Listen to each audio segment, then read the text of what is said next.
ये सिर्फ मदीने मुनव्वरा का ही नहीं बल्कि पूरे दुनिया का सबसे मुक़र्रब कब्रिस्तान है। इस कब्रिस्तान की बड़ी फजीलत है। सबसे बड़ी फजीलत तो ये है कि हदीस में आता है,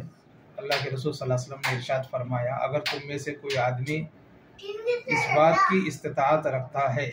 जी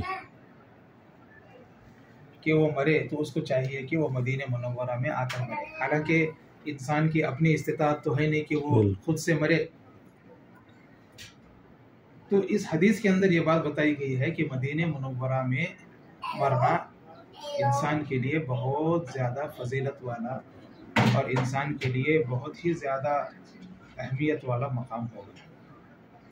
इसलिए कि क़ुर्ब क़यामत में जब सारी दुनिया से इस्लाम ख़त्म हो जाता है तो मदीना ही एक ऐसा शहर है जहाँ पर इस्लाम बाकी रहता है। हदीस में आता है, इन्नल ईमाना लयहज़ुरु इला मदीनती कमा तारुजुल हय्यतु इला हिजरिहा, कि ईमान सुकड़ कर ऐसे ही आता है मदीने में जिस तरह सांप जो है ना पूरी दुनिया इधर उधर घूमता रहता है, लेकिन आखिर में जब अपने बिल में आता है तो जिस तरह बिल में आकर वो सुकड़ कर महफूज रहता है, तो ऐसे ही इस्लाम पूरी दुनिया से जब ख़त्म हो जाएगा तो मदीने मुनव्वरा में ही महफूज रहेगा। उसकी एक वजह ये भी है कि अल्लाह के रसूल सल्लल्लाहु अलैहि वसल्लम यहाँ मौजूद हैं और दज्जाल जो है ना पूरी दुनिया घूमेगा, मक्के और मदीने में दाखिल नहीं हो सकता। अल्लाह के रसूल सल्लल्लाहु अलैहि वसल्लम की एक दूसरी हदीस है कि अगर तुम में से कोई आदमी मदीने मुनव्वरा में मरे और जन्नतुल बकी में मदफून हो तो मैं उसके लिए खुसूसी तौर पर सिफारिश करूँगा। और ये जो जन्नतुल बकी है ना, ये ठीक अल्लाह के रसूल सल्लल्लाहु अलैहि वसल्लम के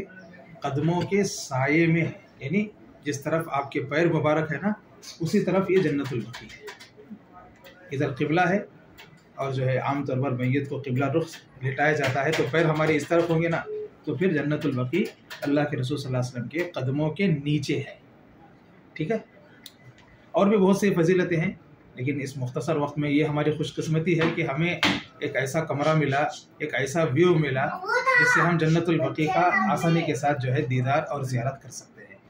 मेरे तकरीबन 10 साल के करियर में ये मेरा पहला मौका होगा कि मुझे जन्नतुल बकी का व्यू मिला है।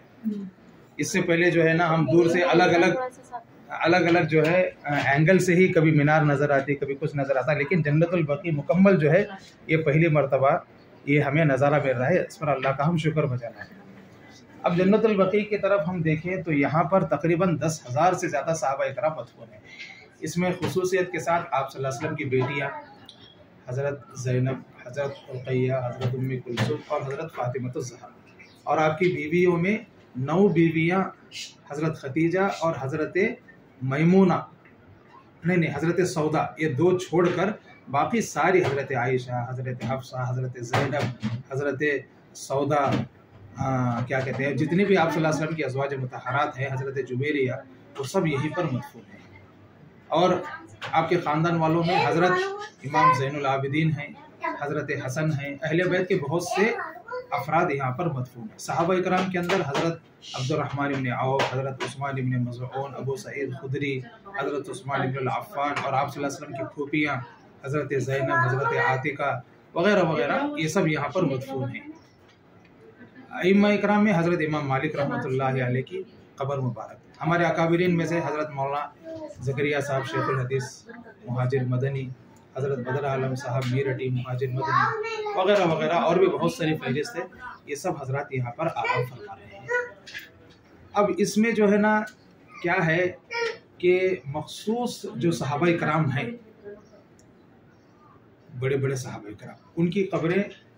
कुछ ऐसे निशानियों के साथ रखी गई हैं। हालांकि दिखने में तो मालूम नहीं होता कि ये किसकी कब्र है, लेकिन जो कदीम हजरात हैं, जो पुराने लोग हैं, वो जानते थे, उनके तवस्सुस से हमें मालूमात मिली कि ये फ़लाँ फ़लाँ की कब्रें हैं। मैं आपको यहाँ से दिखाने की कोशिश करूँगा कि इस कब्रिस्तान में जो बीच में जो येलो कलर का बोर्ड है बीचों बीच में, हाँ, तो वहाँ जो है हज़रत उस्मान इब्न अफ़्फ़ान रज़ी अल्लाह अन्हु की वो कब्र है। ठीक है, अच्छा, जहाँ पर वो बोर्ड है ना उससे ज़रा नीचे ढलान में जाओ, ज़रा नीचे ढलान में, वहाँ आपको एक और बोर्ड नज़र आ रहा है। देखो, नज़र आ रहा होगा शायद, ठीक है, जहाँ पर ये 2 बोर्ड है नहीं, उससे सीधा नीचे जाओ ऐसे, वहाँ एक बोर्ड नजर आ रहा, वो भी येलो कलर का, ब्लू कलर का है जी जी। जहाँ वो बस आ रही देखो, उसके गोल से गोलाई वाले उसमें। हाँ अब बिल्कुल सामने है देखो, बोर्ड के सामने है नहीं, वो जो है हजरत हलीमा सादिया रजी अल्लाह अन्हा की खबर है। अच्छा वो बोर्ड से जरा पीछे देखो, वहाँ एक चबूतरा बाउंड्री बनी हुई है, आगे दिखाई दे रहा बाउंड्री, वो 2 बोर्ड के जरा पीछे देखो बाउंड्री दिख रही है, उस बाउंड्री में हजरत अबू सईद खुदरी रजी अल्लाह अन्हु की कब्र मुबारक है, और हजरत अली की वालिदा हजरत फातिमा बिनते असद रजी अल्लाह अन्हा की भी कब्र मुबारक है। अब जरा इस सामने के हिस्से में थोड़ा सा मुझे जरा दिखा दीजिए। जैसे ही मेन कब्रिस्तान से यानी मेन गेट से जब एंट्री करते हैं हम लोग, एंट्री करने के बाद सामने जो है वो जरा ये दिख रहा है, क्या बोलते हैं उसे, हल्की सी दीवार दिख रही नहीं, एक दीवार दिख रही, 2 दीवार दिख रही, दिखाई दे रही नहीं, तो उस दीवार के अंदर एक दीवार में आप सल्लल्लाहु अलैहि वसल्लम की पूरी बीवियों की कब्रें हैं, और उस ये सामने बिल्कुल ये जो सफेद पानी की टंकी है उसके बिल्कुल ठीक आगे देखो दीवार दीवार, उसमें आप सल्लल्लाहु अलैहि वसल्लम की बीवियों की अज़वाजुन मुत्तहहारात हमारी माएँ उनके कब्रें, जिसमें जाल लगा हुआ है।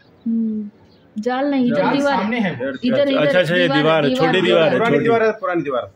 पुरानी दीवार है, 2 दीवारें हैं, एक में आप सल्लल्लाहु अलैहि वसल्लम की बेटियों की कब्रें हैं और एक में जो है आप सल्लल्लाहु अलैहि वसल्लम की बीवियों की नीचे है दीवार। उस दीवार से लगकर ही हजरत हसन, हजरत ज़ैनुल आबिदीन, हजरत इमाम बाक़िर रहमतुल्लाहि अलैह, ये सारे अकाबिरीन के, सारे अहले बैत है ना, उनकी कब्रें